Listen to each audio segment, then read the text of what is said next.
여러분 안녕하십니까? 채널 K 뉴스입니다. 잇따른 막말과 돌출 행동에도 불구하고 공화당의 대선 후보 중 1위를 달리고 있는 부동산 재벌 트럼프가 첫 TV 토론도 자신의 무대로 만들었습니다. 거침없는 발언으로 폭소와 야유를 동시에 받는 가운데 다른 후보들은 거의 시선을 끌지 못했습니다. 금홍기 기자가 보도합니다. 공화당 대통령 후보 첫 TV 토론회의 주인공은 도널드 트럼프였습니다. 어제 저녁 오하이오주 클리브랜드에서 열린 첫 공화당 대선 후보 TV 토론회.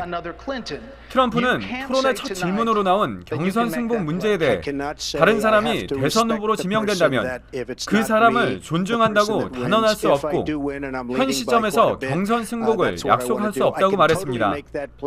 최근 여론조사에서 선두를 지키고 있는 트럼프는 2시간 동안 진행된 토론회에서도 가장 많은 시간 동안 발언을 한 것으로 집계돼 다시 한번 공화당 초기 대선 후보 경선 국면에서 중심 인물임을 보여줬습니다. 또 멕시코 출신 이민자에 대해 막말을 한 것에 대해서도 사과하는 발언 없이 멕시코 정부가 의도적으로 문제가 있는 이민자를 보내고 있다고 주장했습니다. 트럼프를 제외한 다른 대선 주자 9명은 예상과 달리 트럼프에 대한 공격 발언을 자제한 것으로 평가됩니다. 트럼프를 제외하고 가장 유력한 대선 주자로 꼽히는 제프 부시 전 플로리다 주지사는 오바마 행정부의 각종 정책을 비난하는 데 초점을 맞추면서 당내 다른 대선 주자와 대립하는 것을 회피하는 모습을 보였습니다. 반면 크리스 크리스티 뉴저지 주지사와 랜드포 상원의원은 미국 정보기관의 전화정보 수집 허용 문제와 관련해 거친 용어를 사용하면서 정면으로 충돌하기도 했습니다. 채널 K 뉴스 금홍기입니다.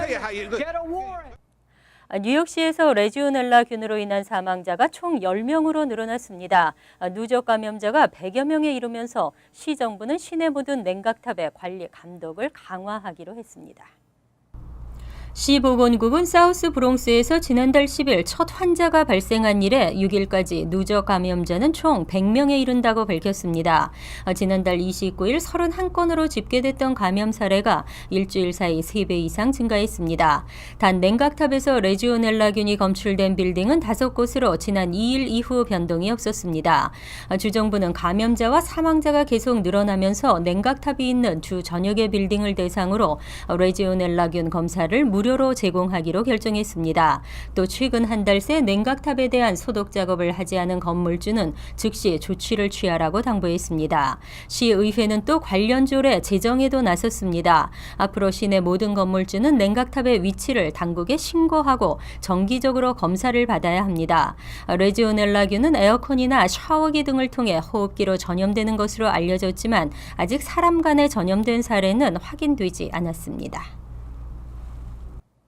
렌트비 고공행진에 신음하는 뉴요커들이 늘고 있습니다. 전국적으로는 연간 수백만 가구가 퇴거 위기에 처한다고 하는데요. 뉴욕시가 긴급 렌트 지원 프로그램을 운영하고 월 평균 약 2천 가구에게 렌트를 지원했습니다. 뉴욕시는 퇴거 위기에 처한 세입자들을 대상으로 긴급 렌트 지원 프로그램을 운영하고 있습니다. 원샷이라고도 불리는 이 프로그램은 실직이나 화재 등으로 살 곳을 잃은 위기에 처한 시민들에게 시 인적자원국이 1회에 한해 렌트를 지원하는 내용입니다. 지원 자격은 연방 빈곤선 이하의 시민으로 인적자원국 직업센터에서 지원서를 작성한 후 면접을 거쳐야 합니다. 이때 신분증과 주거증명, 렌트와 전기요금 지출증명, 또 장기적으로 봤을 때 렌트를 다시 지불할 수 있다는 능력을 증명하는 서류가 필요합니다. 올해 뉴욕시는 월 평균 2,285건의 케이스에 평균 2,953달러씩 674만 달러의 긴급 렌트를 지원했습니다. 긴급 렌트 지원 건수와 액수는 빌 드블라지오 시장이 취임한 후 매년 증가하는 추세를 보이고 있습니다. 인적자원국의 한 관계자는 시에서 기준을 엄격하게 요구하고 있지 않다면서 기준이 지원금 신청자에게 유리한 상황이라고 밝혔습니다. 인적자원국 사무실의 위치와 연락처는 뉴욕시 웹사이트에서 찾을 수 있습니다. 홀로코스트 박물관이 내년 3월 일본군 위안부 피해자 특별 전시회를 기획하고 있습니다. 세계 각지의 인권 침해를 알리는 다양한 전시와 강연으로 이루어질 예정입니다. 스티븐 마커위츠 홀로코스트 센터장은 지난 6일 센터를 찾은 일본군 위안부 피해자 강일출 할머니와 나눔해지 관계자들의 면담에서 세계 각지의 인권 침해를 알리는 다양한 전시와 강연이 센터에서 이뤄지고 있다고 설명했습니다. 또 내년 3월 일본군 성노예 피해자를 주제로 특별전을 하는데 협조를 부탁한다고 밝혔습니다. 홀로코스트 박물관은 나소 카운티 정부의 소유 건물인 홀로코스트 메모리얼 센터 내에 있습니다. 이에 강 할머니는 우리도 유대인처럼 전쟁 피해자라며 홀로코스트 센터에서 일본의 범죄 행위에 대해서도 더 많이 다뤄주길 바란다고 전했습니다. 홀로코스트 센터의 최초로 마련되는 위안부 특별 전시관은 인류 최악의 전쟁 범죄로 꼽히는 홀로코스트 사건과 일본군 강제 위안부 이슈가 동등한 사안으로 받아들여졌다는 의미를 담고 있습니다. 특히 일본이 아직까지 공식 인정과 배상을 외면하고 있다는 점에서 앞으로 위안부 문제 해결을 위해 유대인 커뮤니티와 함께 공조할 수 있는 기반이 마련될 전망입니다. 뉴저지 경제인협회와 대뉴욕지구 대학동문 총연합회 그리고 아름다운 재단이 함께 차세대 육성을 위한 리더십 포럼을 개최할 예정입니다. 이번 포럼은 미국에서 자란 차세대들의 네트워크 강화와 글로벌 리더십을 심어주기 위해 마련됐는데요. 금홍기 기자가 자세한 소식 전해드립니다. 좋은 학생들이 한인 1.5세와 2세를 위한 차세대 리더십 포럼이 오는 21일부터 22일까지 뉴저지 포트리에 위치한 더블트리 호텔에서 양일간 진행될 예정입니다. 이번 포럼은 한인 차세대들에게 한인이 소수계 중에 소수계라는 한계를 극복하고 주류 사회 내에서 리더십을 발휘할 수 있는 기반을 마련하고자 하는 주제에서 올해 처음으로 개최됩니다. 이명정 교수께서 2세 우리 자제분들이 미국 사회 속에서 어떻게 보다 더 뛰어난 마이너리티로서 성공할 것인가 대 주제를 가지고 오전 9시부터 패널들하고 같이 디스커션하고 워크숍도 있고 강사들 스피킹도 있네. 요 자세한 것들은 여하튼 1박 2일간 있게 됩니다. 포럼은 각계각층의 저명한 인사들을 강사로 초청해 리더십 트레이닝, 빅데이터 매니저먼트 등 다양한 분야에 걸쳐 진행됩니다. 또 랑킴 뉴욕주 하원의원이 기조 연설자로 나서며 코리 부커 연방 상원의원과 스캇 게럿 연방 하원의원 등도 포럼에 참석해 한인 차세대들과 대화할 수 있는 시간이 마련됩니다. 포럼 참가 신청은 25세부터 39세까지 할 수 있으며 신청자 중 심사를 거쳐 50명을 선발할 계획입니다. 여기에 부응해서 1세대가 먼저 1.5세대, 2세들한테 좀 손을 벌려서 같이 갈 수 있는 기회를 만들어보자 이렇게 생각을 하다가 이런 결론이 나왔습니다. 그래서 이 주제는 우리가 하는 리더십의 주제는 이 New Vision of Leadership, Be the Creative Minority. 한편 경제인협회는 오는 21일 오후 6시부터 포럼이 열리는 더블트리 호텔에서 연례만찬을 준비 중이라며 한인들의 많은 참여를 당부했습니다. 채널K 뉴스 금홍기입니다. 불체자를 색출해 추방하는 시큐어 커뮤니티스가 지난해 11월 폐지된 바 있습니다. 현재는 우선 단속 프로그램이 시행되고 있는데요. 하지만 우선 단속 프로그램의 실효성에도 의문이 제기됐습니다. 친이민단체들은 우선 단속 프로그램이 이전 폐지된 시큐어 커뮤니티스와 다를 바 없는 프로그램이라며 폐지를 주장하고 있습니다. 반면 이민단속 강화를 주장하는 반이민단체들은 이 프로그램이 추방 대상 이민자들에게 면죄부를 주고 있다고 지적하고 있습니다. 오바마 대통령은 불법 체류 이민자 색출과 추방을 위해 시행됐던 시큐어 커뮤니티스가 무분별한 이민자 추방에 동원되고 있다는 비판을 받으면서 지난해 11월 이 프로그램을 폐지했습니다. 이후 시작된 우선 단속 프로그램은 시큐어 커뮤니티스와 달리 추방 대상 이민자에 대한 지역 경찰의 통보나 신병 확보를 의무화하지 않고 자발적인 협력에 의존하고 있습니다.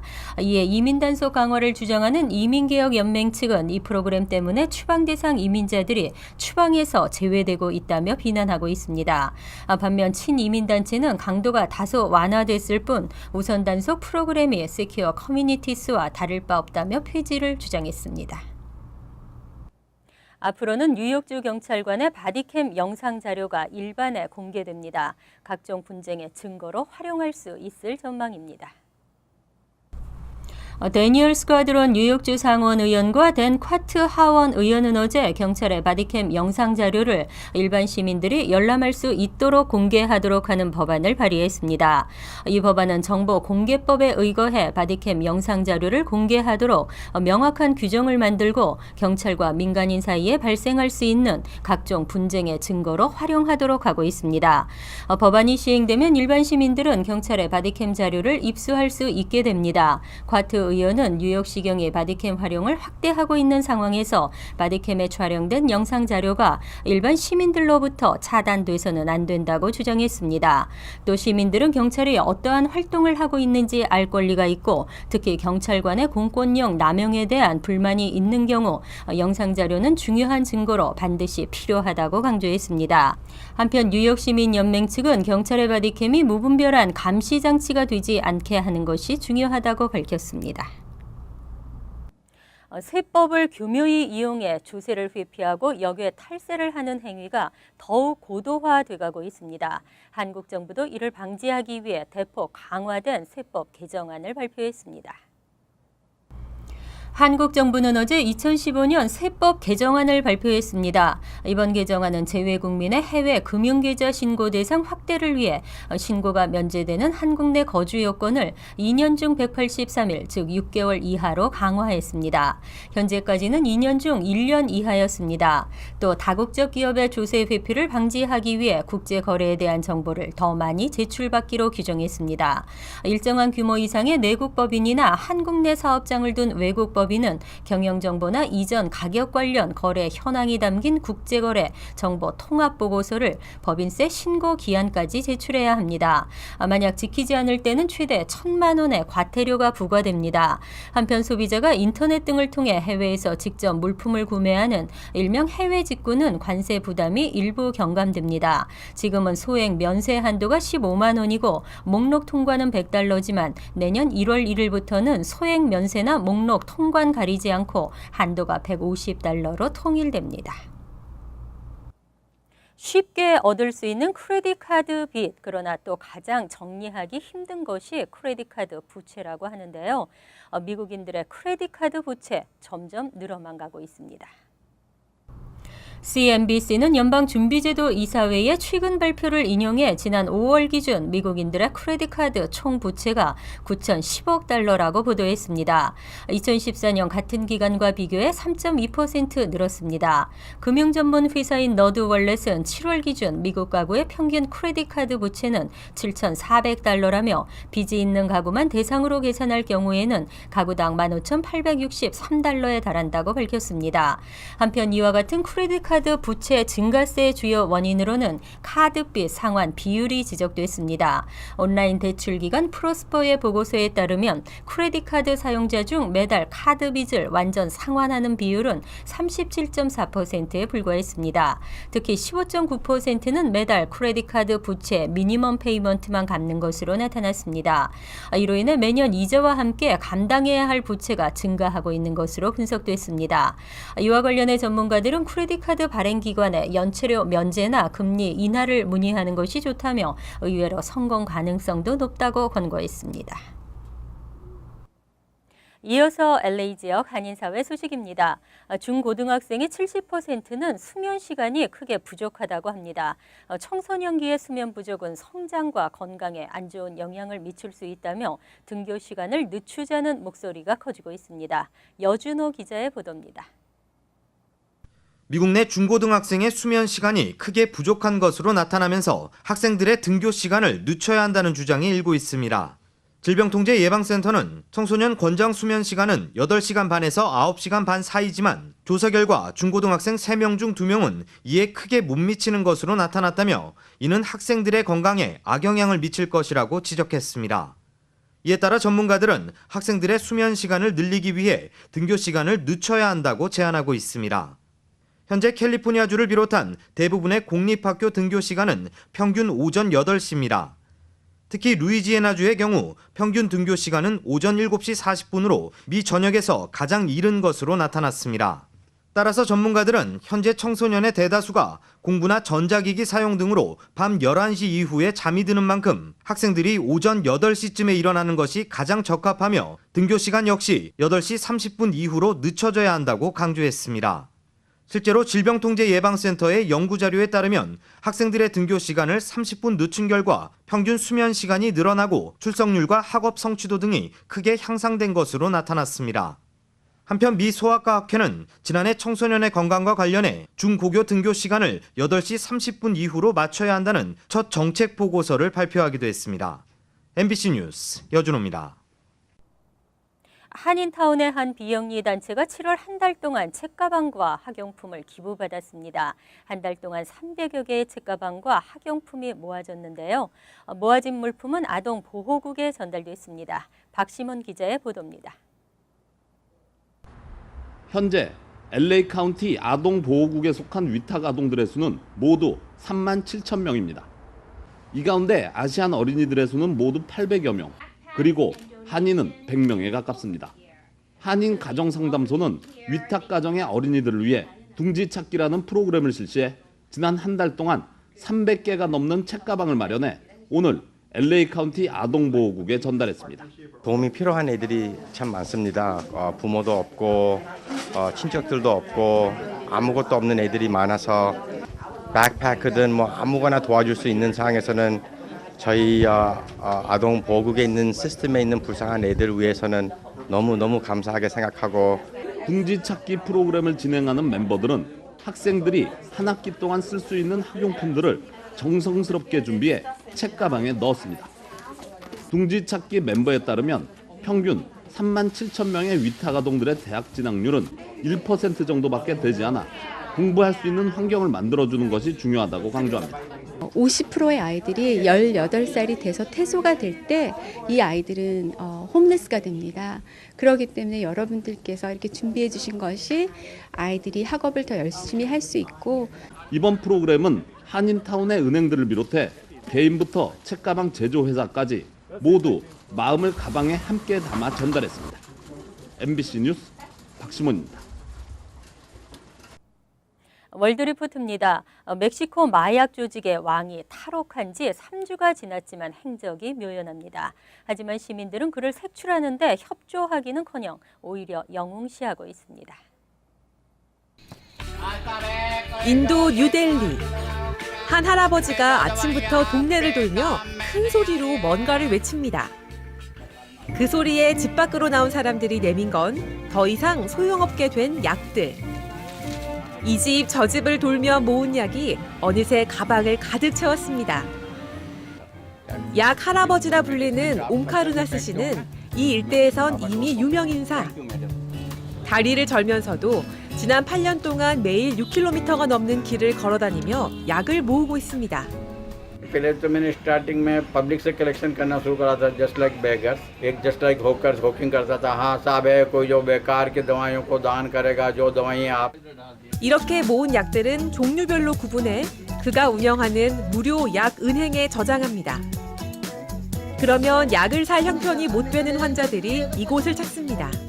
मैं दौड़ धूप नहीं पाता हूँ चल नहीं पाता हूँ और मैं बलगम आता है ऐसी चीज़ें डॉक्टर ने बताया मुझे दवा लेने मेरे पास पैसे नहीं थे दवा लेने के लिए 약 할아버지가 이렇게 무료로 나누어주는 약은 1년에 약 1,000만 원어치나 됩니다. 그렇다고 아무에게나 약을 주는 건 아니고 반드시 의사의 처방전을 가져와야 합니다. 약 할아버지는 뉴델리의 한 자선 병원에도 약을 공급하는데 처음엔 병원에서도 무료로 약을 주는 할아버지가 못 믿어왔지만 철저한 관리 시스템을 보고 태도를 바꿨습니다. When he brought the medicine, I checked it out, the batch number, all he has written in the list. So only that, then I got convinced that these are genuine medicine. 최근엔 소셜 미디어도 운영하며 온라인으로도 약과 기부금을 모으는 약 할아버지.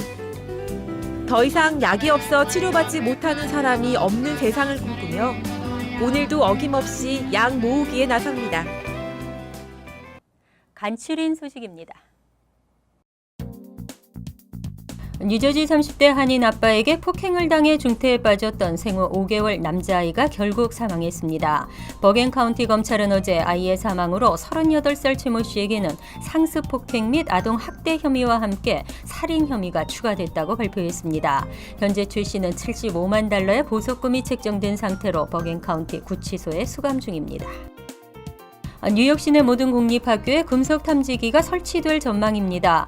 뉴욕시가 최근 구성한 교내 안전 리더십 팀은 학교의 안전 문제에 관한 제안 사항이 담긴 보고서에서 금속 탐지기를 배치해야 한다고 권고했습니다. 이에 칼멘 팔니아 교육감은 빠르면 오는 9월 학기부터 단계적으로 모든 시내 공립학교에 금속 탐지기를 설치하는 방안을 추진하겠다고 밝혔습니다. 최근 뉴욕 일원 공항에서 무인 항공기인 드론이 잇따라 출몰해 퀸즈 검찰청이 단속에 나섰습니다. 얼마 전 JFK 공항과 라가디아 공항에서는 무인기가 출몰해 민간 여객기와 충돌할 뻔한 사건이 있었습니다. 이에 따라 퀸즈 검찰청은 연방 항공청과 뉴욕 뉴저지 항만청 경찰, 대테러 방지 태스크포스와 함께 집중 단속에 들어갔다고 밝혔습니다. 플러싱 키세나 파크에서 한여름밤에 무료 음악 영화 상영회가 열립니다. 플러싱 상공회의소와 피터 구 뉴욕시 의원 등은 어제 기자회견을 열고 오는 20일 키세나 파크에서 무료 문화 행사를 개최한다고 밝혔습니다. 행사는 오후 6시 토니오 밴드의 공연으로 시작되고 영화 빅히로 6 등도 상영됩니다. 행사는 아이부터 어른까지 온 가족이 참여할 수 있는 프로그램으로 꾸며질 예정입니다. 환율과 증권 소식입니다.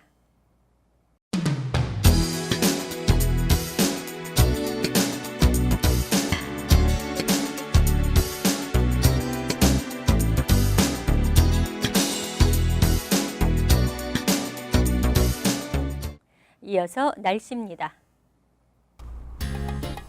토요일은 대체로 맑겠고 지역에 따라 간간히 구름 끼겠습니다.